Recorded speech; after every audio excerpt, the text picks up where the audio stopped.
একটু বাহিরে বের হব, কিন্তু নিজের জিনিস নিজেই যে কোথায় রাখি অনেক সময় নিজেরই মনে থাকে না। এমন আমি মন ভোলা হয়েছি।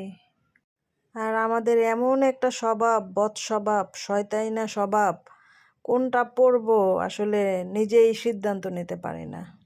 এইটা লারি ওইটা লারি, মানে সিদ্ধান্ত নিতেও আমাদের অনেক সময় লেগে যায়। যাই হোক, একটা বেছে বোরখা নিলাম, একটু বাহিরে বের হব। কোথায় যাচ্ছি অবশ্যই আপনারা দেখতে পারবেন। টেনটেনা, এই তো আমি রেডি হয়ে গেছি।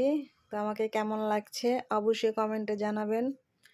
আমার বোরখাটা কেমন লাগছে, আমাকে কি মানিয়েছে না পচা লাগছে, এটা অবশ্যই কমেন্টে জানাবেন। এই তো রেডি হয়ে একটু আবার ফ্যাশন শো করলাম, কি আর করার। তারপরে এই তো বাসা থেকে বের হয়ে গেলাম।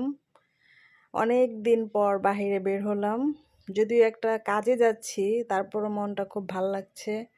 অনেক দিন মানে বাসার নিচে নামা হয় না, প্রায় 1 মাস। উফ, বাসার নিচেই দেখি ফুচকা, বলেন কেমন লাগে? ভাল লাগে এরকম দেখলে, খেতে ইচ্ছা করে না।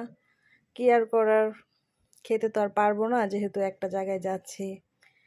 তাই একটু ভিডিও করলাম রাস্তাঘাট, মানে মনে হইতেছে আধহিনলি জীবনে কিছু দেখি নেই, যা পাই তাই ভিডিও করি, এই হলো অবস্থা।